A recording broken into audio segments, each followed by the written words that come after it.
함께 사도신경으로 신앙 고백하면서 2월 10일 새벽 기도회를 하나님 앞에 올려드리겠습니다.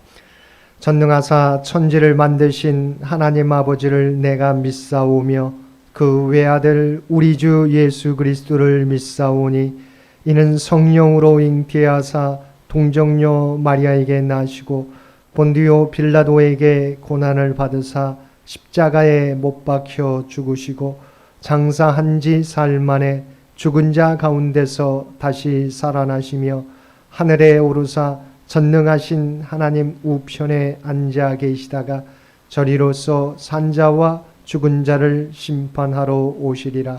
성령을 믿사오며 거룩한 공회와 성도가 서로 교통하는 것과 죄를 사하여 주시는 것과 몸이 다시 사는 것과 영원히 사는 것을 믿사옵나이다. 아멘.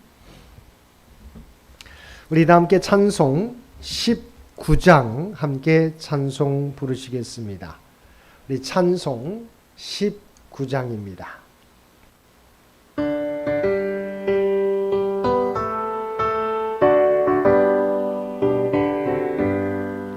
찬송하는 소리 있어 사람 기뻐하도다. 하늘 아버지의 이름 거룩하도다. 사람 찬양하자. 거룩하신 하나님께 할렐루야 할렐루야 할렐루야 아멘. 하나님의 나라 권세 영원토록 있도다. 하나님의 영광 나라 거룩하도다. 하늘 보좌 계신 주님 세상 주관하시도다. 할렐루야 할렐루야 할렐루야 아멘. 하나님의 크신 섭리 그 뜻대로 되도다. 우리 아버지의 뜻은 거룩하도다.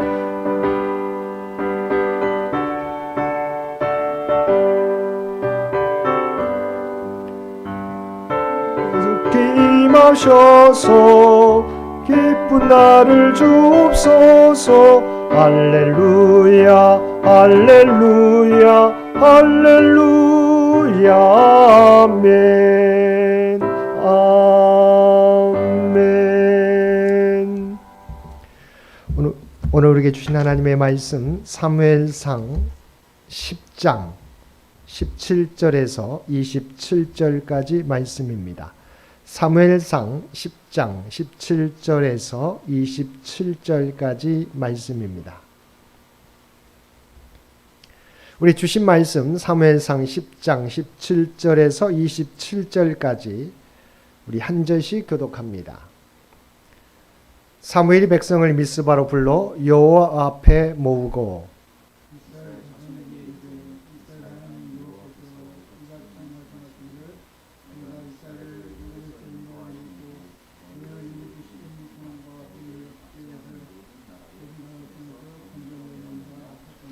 너희는 너희를 모든 재난과 고통 중에서 친히 구원하여 내신 너희의 하나님을 오늘 버리고 이르기를 우리 위에 왕을 세우라 하는도다. 그런즉 이제 너희의 지파대로 1000명씩 여호와 앞에 나아오라 하고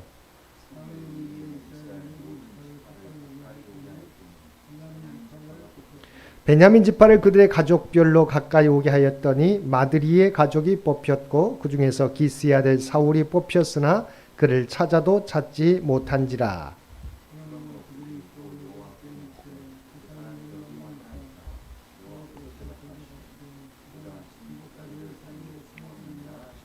그들이 달려가서 거기서 그를 데려오매 그가 백성 중에서 선이 다른 사람보다 어깨 위만큼 컸더라.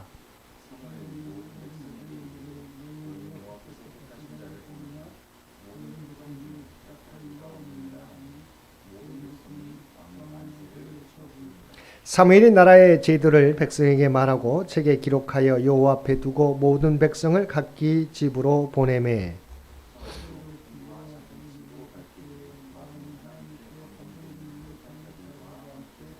함께 읽겠습니다. 어떤 불량배는 이르되 이 사람이 어떻게 우리를 구원하겠느냐 하고 멸시하며 예물을 바치지 아니하였으나 그는 잠잠하였더라. 아멘.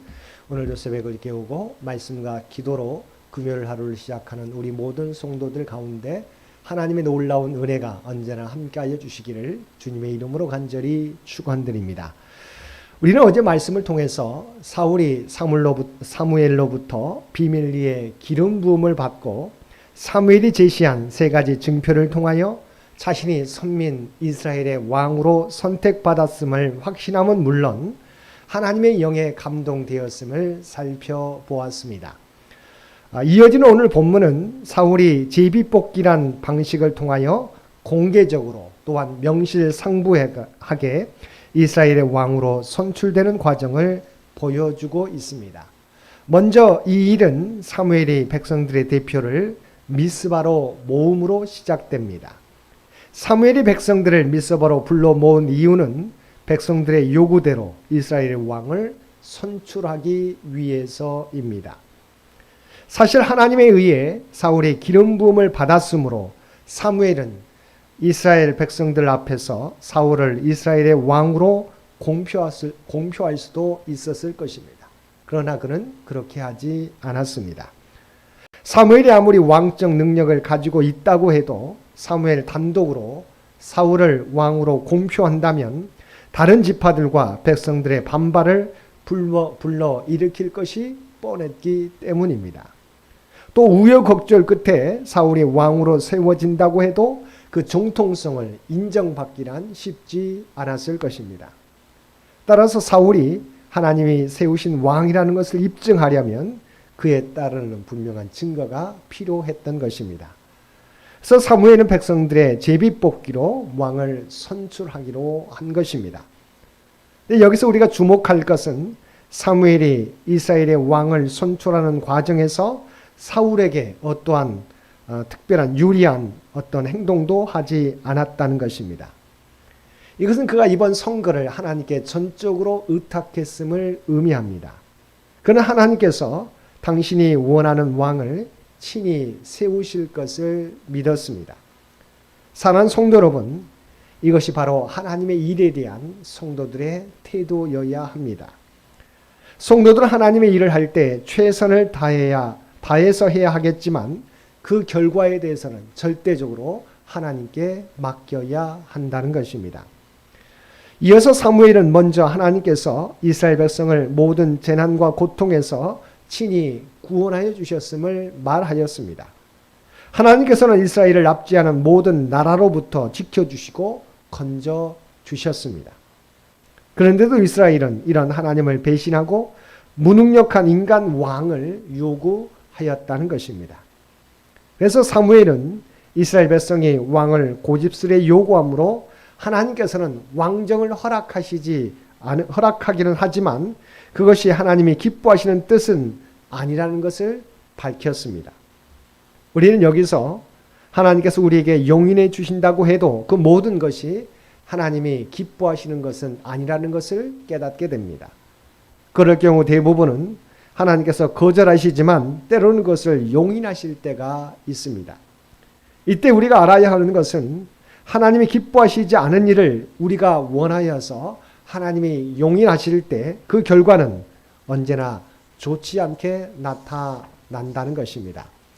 성경에는 이에 대한 많은 신뢰들이 있습니다. 예컨대 니느웨로 가라는 명령을 거부하고 달아나는 요나의 경우는 어떠했습니까? 요나서 1장 3절 하반절에 보면 마침 다시스로 가는 배를 만난지라고 성경은 말하고 있습니다. 하지만 사실은 그것으로 말미암아 그는 수월과 같은 고기 뱃속에 들어가는 신세가 되고 말았던 것입니다. 또 바울을 태우고 가던 배의 경우는 어떠했습니까? 항해하는 것을 하나님의 사람 바울은 극구 말렸지만 선장과 손주의 말만 듣고 초랑하였다가 어떻게 되었습니까?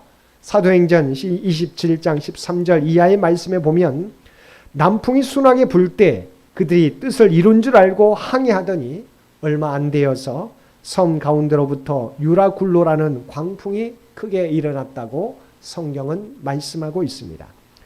그들은 사울의 경고를 무시하고 항해하다가 결국엔 광풍 유라굴로를 만나서 파손되고 말았던 것입니다. 이처럼 외형상 하나님이 허락해 주시는 것으로 보일지라도 실제로는 하나님이 원하시지 않는 경우가 많다는 것입니다. 특히 우리의 완고함 끝에 얻는 허락은 문제 해결의 시작이 아니라 더 큰 문제와 해악의 도입부일 수 있음을 우리는 명심해야 할 것입니다.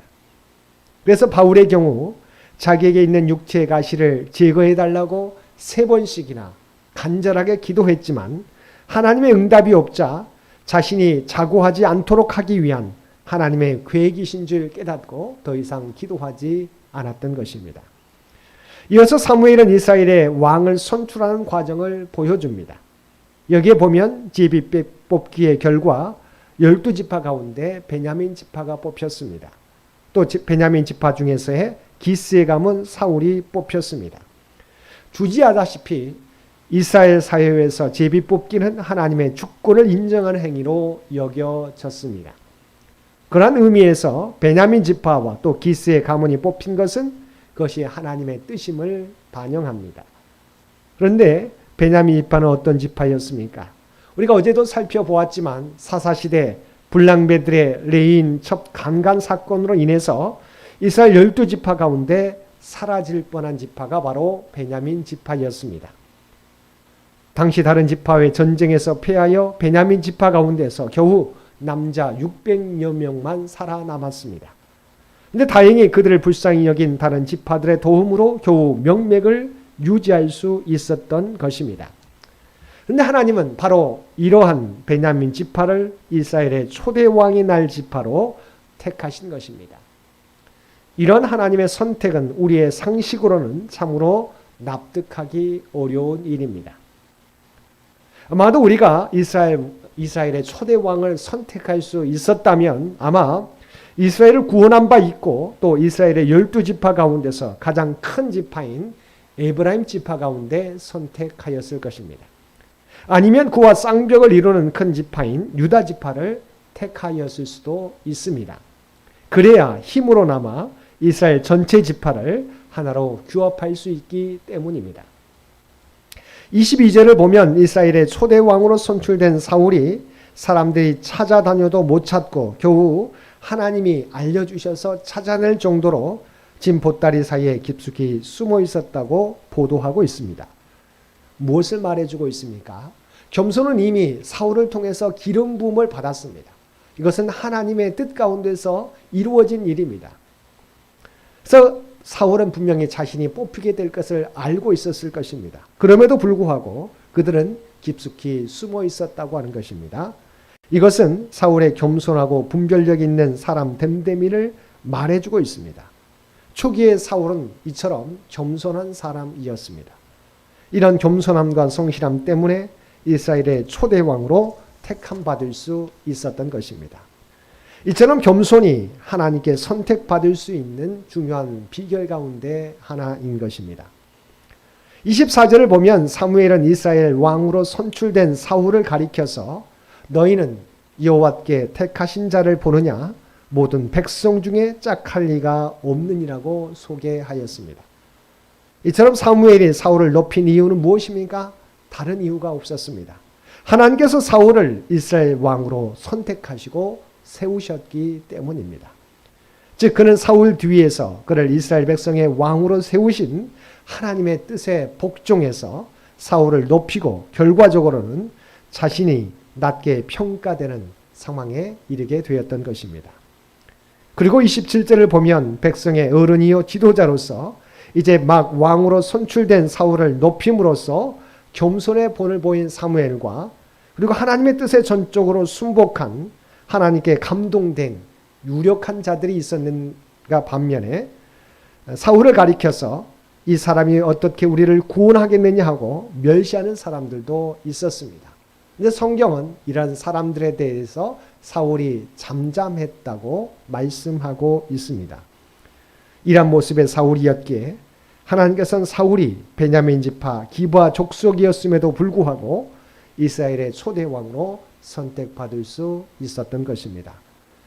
사랑하는 성도 여러분, 이처럼 하나님께서는 겸손하며 성실했던 사울을 이스라엘의 초대 왕으로 선택하셨습니다. 세상적으로는 보잘것없고 미약한 지파였지만 하나님께서는 그의 외모를 보신 것이 아니라 그의 중심을 보셨습니다. 오늘도 하나님께서는 우리의 중심을 보시고 사명 맡겨주시는 분이신 줄 믿고 사람이 보든 보지 않든지 간에 우리에게 주어진 일을 충성되이 감당하며 살아가는 저와 여러분 모두가 되시기를 주님의 이름으로 간절히 축원드립니다. 함께 기도드리겠습니다. 사랑과 은혜가 충만하신 아버지 하나님, 하나님께서는 우리의 겉모습이 아니라 우리의 중심을 보시는 분이신 줄 믿습니다. 또한 하나님이 계획하신 일들은 하나님의 섭리 가운데 반드시 이루어 가시는 분이신 줄 믿습니다. 오늘도 우리를 하나님의 거룩한 백성 삼아주신 하나님의 놀라우신 섭리가 있음을 믿고 세상의 평가가 아니라 하나님의 계획을 바라보며 우리가 서 있는 자리에서 맡겨진 사역 충성되이 감당하며 살아가는 우리 모두가 되게 하여 주옵소서. 특별히 이 나라 이 민족을 긍휼히 여겨 주시옵시고 하나님께서 친히 통치하여 주시기를 원합니다. 또한 창현재단을 기억하여 주시고 100주년을 준비하며 달려가는 창현재단과 창현의 가족들과 함께 주셔서 하나님의 뜻을 이루어 가게 하여 주옵소서. 지금까지 지켜주신 하나님의 은혜를 기억하며 감사하게 도와주시고 또한 다음 선교 100년을 준비해 갈 수 있는 우리 모두가 되게 하여 주시옵소서. 정말 하나님 앞에 섰을 때 우리가 감당한 사역을 온전히 감당했다고 인정받는 우리 모두가 되게 하여 주시옵소서. 오늘 또 우리에게 복된 하루를 허락해 주신 것 진심으로 감사드립니다. 아버지 하나님, 오늘 또 우리가 하나님 앞에 부름받은 백성인 것을 깨닫게 하여 주시고 그 정체성을 가지고 우리가 어떻게 살아가야 될지 결단하는 아버지 하나님 시간이 되게 하여 주옵소서. 우리가 서 있는 자리에서 그리스도의 선한 영향력을 드러내며 살아가게 하여 주시옵소서. 이제는 우리 주 예수 그리스도의 은혜와 아버지 하나님의 극진하신 사랑하심과 성령님의 세상 끝날까지 우리와 함께 하시며 인도하시는 놀라운 교통의 역사가 오늘 주신 말씀을 따라 오직 하나님은 우리의 중심을 보시는 분이신 것을 깨닫고 오직 하나님 앞에서 사람들이 보든 보지 않든지 간에 성실하게 우리에게 맡겨진 사명을 감당하며 살아가겠노라고 결단하며 세상 가운데 나아가는 사랑하는 주의 백성들과 그의 가정과 산업의 터전 위에 이제로부터 영원토록 함께 주시기를 우리 주 예수님의 이름으로 간절히 축원하옵나이다. 아멘. 여러분 기도하실 때 오늘 주신 말씀을 위해서 이 나라 이 민족을 위해서 창현재단을 위해서 창현의 가족들을 위해서 기도해 주시고 각자의 기도 제목 가지고 하나님 앞에 더욱더 가까이 나아가시기를 바랍니다.